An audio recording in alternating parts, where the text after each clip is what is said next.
What's up, everybody? Mike Johnson, Yellow Buffalo here. Good to see you on the channel again. I woke up to just some bad financial news, and I was like, "Oh, let me move this money over here so I can do this." Nope. So I am kind of not happy about that, but I realize now why people scroll. And to be real with you, like, I don't actually scroll. I just go on Facebook or maybe watch some YouTube videos or something. But it helps you forget. It helps you forget. I was about ready to post my my Richard's performance video, and then I get on Facebook and it's like, oh hey, there's birthdays, and oh hey, somebody you haven't talked to in forever just posted something, and wow, when did that happen? And oh wow, oh cool, and so it really helps you forget your problems, and I have never been one for scrolling. It reminds me of channel surfing, which was one of the most annoying things, like especially when you're a kid and you're there and you got the dad who's in his chair, or like, let's say I've had foster parent situations, aunties, uncles, mom, stepdad, so I've experienced this in a lot of different houses, friends' houses, where it's typically the dad who does it, we'll just sit in the chair and just click, click, click, click. And, we don't have that as much anymore because I think more people stream than they do, watch cable. And I know network television, you have to have most TVs have digital converters now, so that's cool. But scrolling has become that. It's like, oh, not interested, not interested, not interested. And what that does is it makes you forget.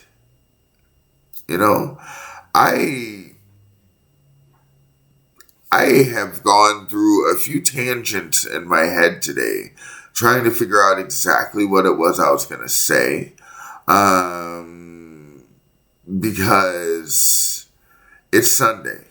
I wasn't going to make a video. I was going to just relax and listen to my reggae praise and worship music and hang out and, meditate, and just have reasoning and, just be in that. At the same time, I realized that if I don't do this today, I'm probably not going to want to do it tomorrow either. I'm going to say, well, I don't really have anything to talk about. I might as well just not, But it's important for us to realize that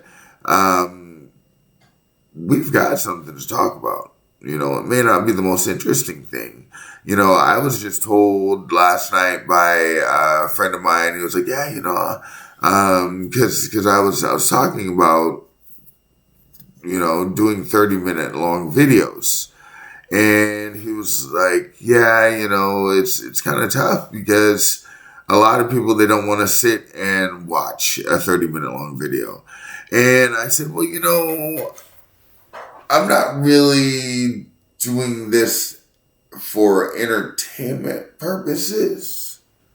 It's like, if I can be entertaining, that's cool, but I'm doing this because I want to help people, and help bridge that divide that we have,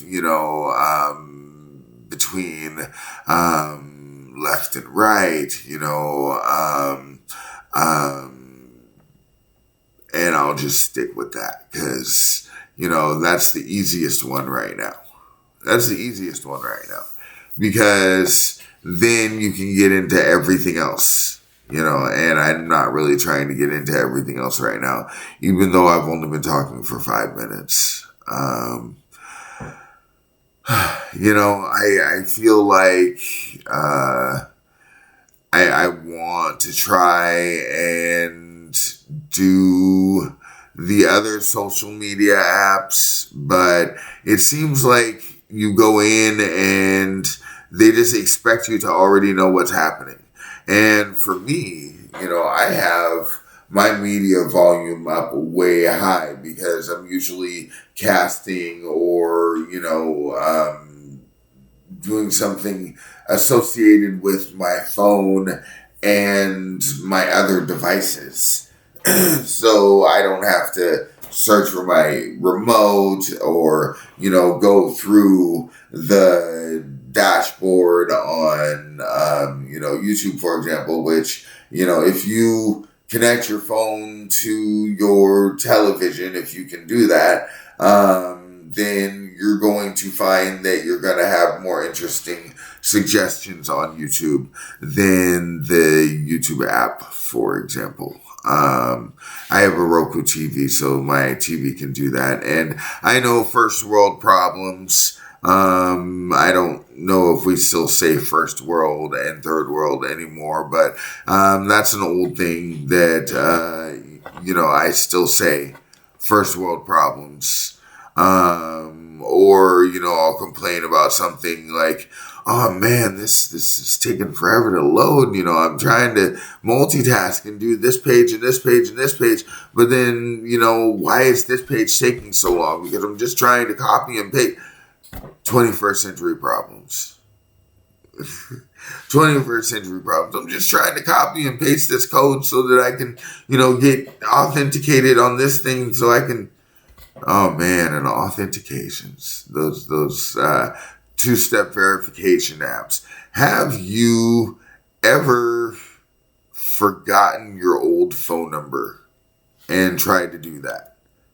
That is a pain. That is one of the most difficult things that I have dealt with in recent history. And I'm not talking about, because I'm, of course, trying to not remind myself that I'm currently broke. But,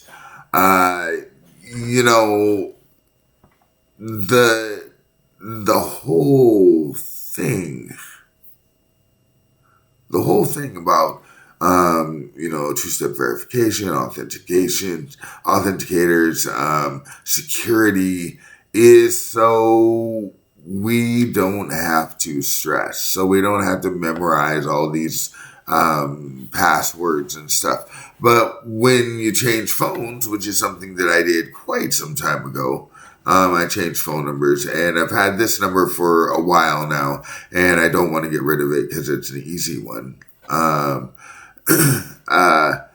When you change phones and you want to use one of those authenticator apps, they try and send a text message to your old phone number. So then it's like, oh, well, I don't have that number. Well, you can't change it. So what you're going to have to do is you're going to have to wait 30 days. I'm sure you've seen that. Wait 30 days for your information to change. And once it updates in our system, then you can start doing the things that you want to do. And what's interesting is after the 30 days is up, you don't need to do whatever it is that you wanted to do. Isn't that just poetic justice? And I want to tell you the difference between irony and poetic justice. And I'm going to look that up. Because as much as I want to explain that, well, thank you.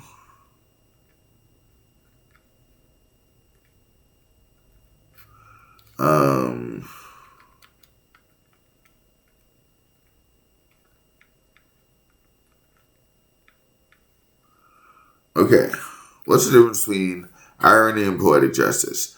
Irony involves a discrepancy between expectation and reality, or appearance and reality, while poetic justice is a specific type of irony where a character's voice or virtue leads to a fitting reward or punishment, often an unexpected or morally satisfying way. Often in an unexpected or morally satisfying way. The key difference is that poetic justice always has a moral or karmic component where good is rewarded and bad is punished, whereas irony can occur without any moral implications.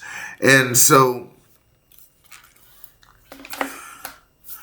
I say this because there's a sense of poetic justice, when you want to hurry up, hurry, I got to do this. I got to get this done. And then you have to wait a month to get done whatever it was that you thought was so important. And then you realize, well, it must not have been that important because here it is a month and I can't even remember what it is that I was supposed to do. So, I know.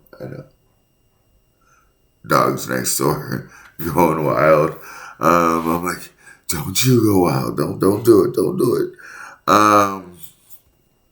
Yeah, you guys would see him on, a lot of my Facebook videos and stuff. I did a couple of shorts where you can see Gus, but right now I'm trying to get used to the camera. I'm trying to get used to staying on topic, because that's something that I was pretty good at before my mind changed, but it's been difficult staying on topic. So this is why I do this, and I still post it anyways because I want to be able to go back and give myself this I don't even know what the word is that I'm thinking about. It's like this is a video diary, basically. And, I just sit down and I say, okay, this is what I want to think about and this is what I want to talk about. And then my mind just will go off on whatever it is that pops up. So I'm hoping to get better and better at this so that I can start doing actual entertaining videos, because I want to help people, but I want people to stick around. And so if I have to cut to some video of somebody staring out into space, or cut to, a picture of some falling dollars and cents, or like a picture of the sun, or somebody standing with their arms up and, camera circling around them, or, like pictures of somebody all sad and, I could do that. I just had to learn to edit. And that would make it so much more interesting for people. I know this. And I feel like when I get to that point, it's going to be pretty simple for me. I think it's going to be pretty simple for me because just getting on the camera every day is the first step. So that's just like I'm doing Duolingo right now. Yo aprendo español con Duolingo. Español es muy divertido. Yo estudiar mucho. And of course, it's learned, it's practiced, it's repetition. If somebody were to come up to me and speak fluent Spanish, I'd wouldn't know what they were talking about. I'd be able to pick out some words because, I've learned, I'm on the West Coast. So, you got a lot of people who have traveled this way, from Latin America. And I feel like just naturally having learned and picked up on some stuff, and then the stuff that I'm learning with Duolingo, stuff like I had a Spanish class that I was in 6th grade. There's things where I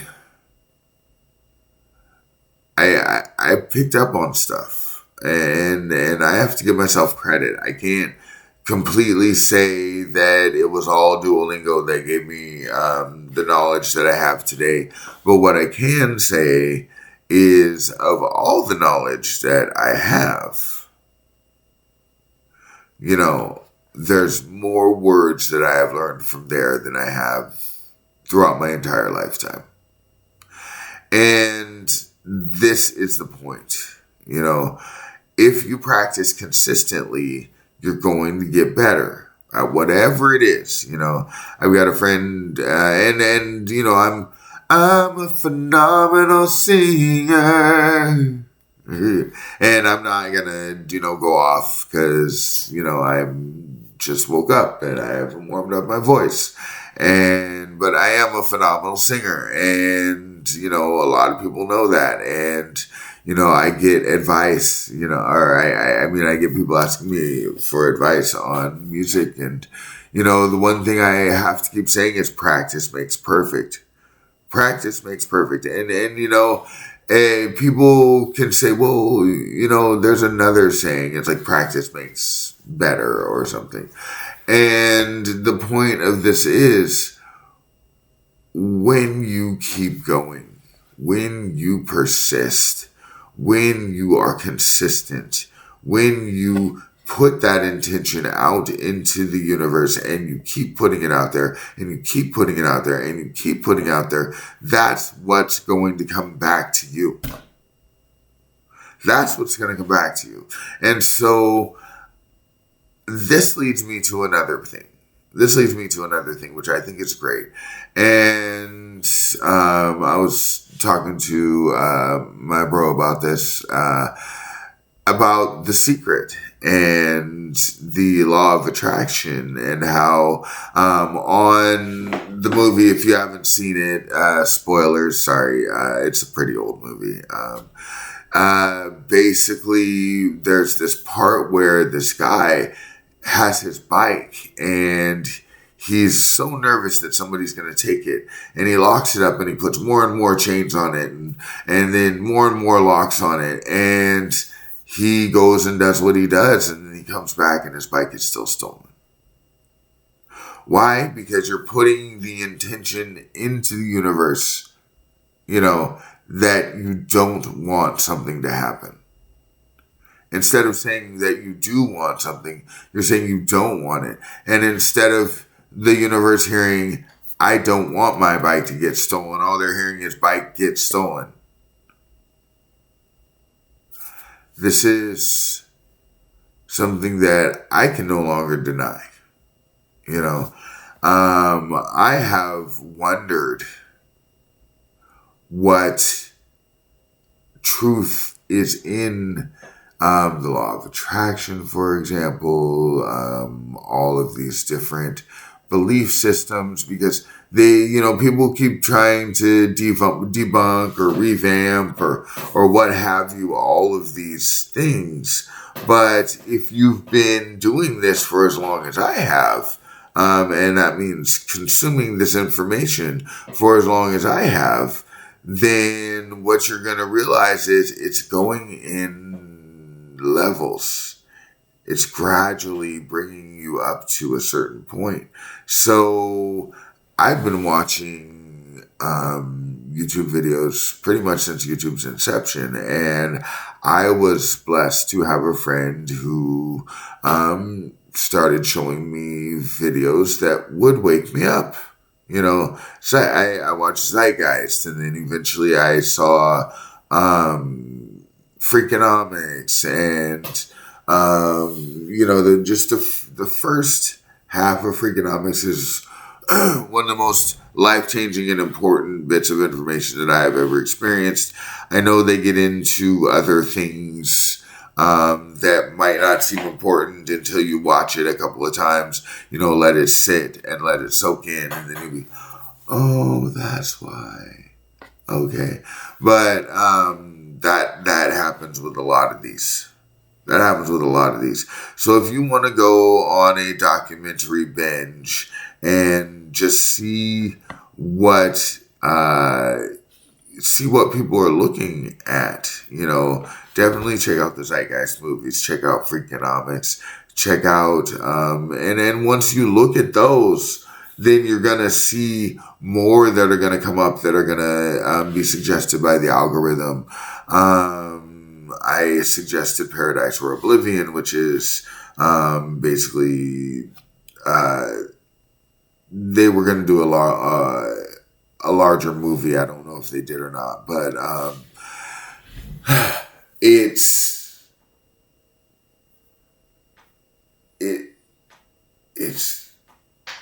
beautiful, and I say beautiful because when you take the time to actually think about incorporating nature into your infrastructure, and you think about the scientific method and how better to form society based off of the scientific method. When you look at all different forms of thought and philosophy and science to come up with an idea, because that's what it is an idea of a better way of living. And, once you say, oh, maybe we don't need all these systems. Systems were made to rule. Julian Marley. If you... Oh, man. And then I think I almost lost it.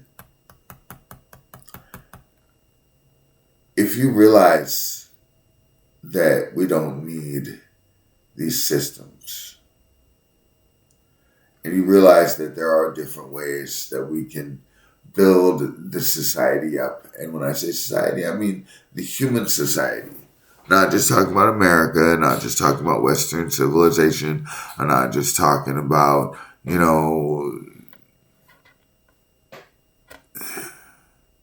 we have to do this all together.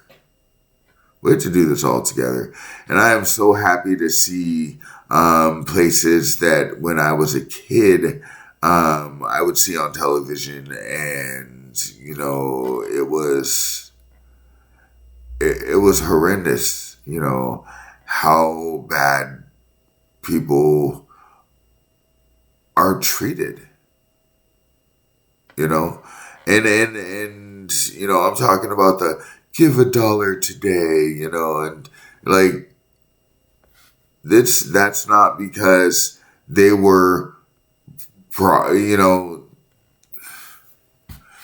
it's not like they put themselves in that situation. There were things that happened to create that. There were things that happened to create the abject poverty that we've seen around the world. And I am so glad to see that these guys are building themselves up and being independent and saying, you know what, we don't need you anymore. Looking at the imperialistic governments, looking at these, and I have all these words.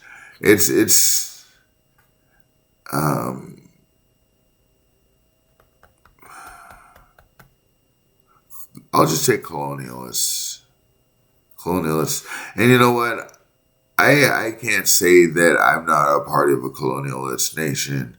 I will say that we all know that when you go to somebody else's country and you take their resources, then you're taking away from them. And you might say, well, we've got all the, money and weapons and, we can go over there and do that. And that's all right. Well, I mean, what if somebody did it to us? And the answer is usually, well, they're not going to do that to us because we got such a big military.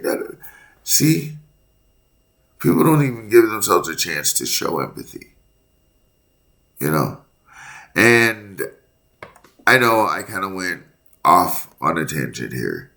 But the point is, we have to look at how this society has been built up.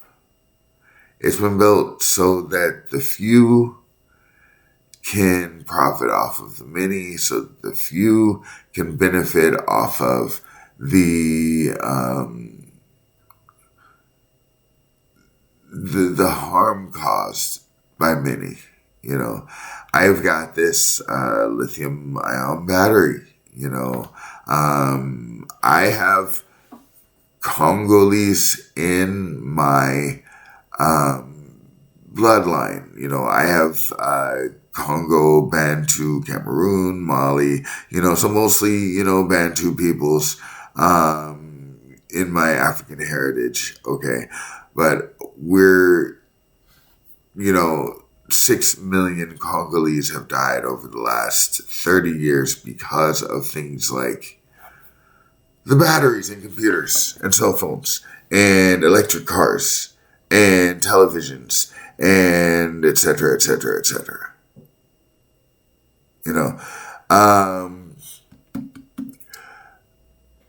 I am so glad that we have what we have today. And I am so glad that these countries are taking their sovereignty back and saying, this is our land, this is our resources, we're using this for ourselves. And if you want a piece of it, you have to pay. See, because 500 years ago, 1,000 years ago, people weren't thinking about that. People weren't thinking about, oh, well, this isn't my land, maybe I shouldn't take stuff. Maybe I shouldn't steal, which we're not going to get into the religious aspect of that because I bowed out of that argument. I will mention things on occasion, but I don't want, and I love Dan McClellan. So when I say this, just know this is out of respect. I don't want to be on a Dan McClellan video. So I'm just going to speak my opinions and,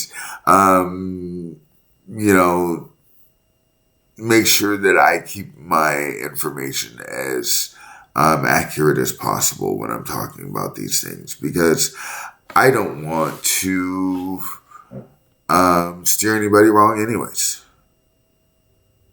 So I feel like if we all were to look at the future and look at what we can build, then we'll know that there is so much that we can do without these systems that we have created.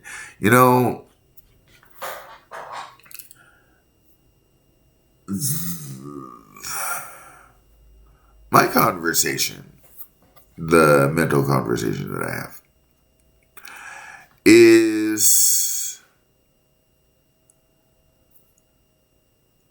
one of the biggest false beliefs that is being propagated is that I don't have the right to control my own life.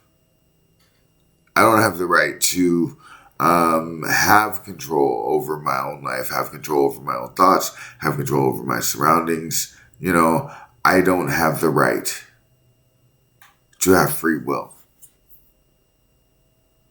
Now, this is something that is being propagated externally as well.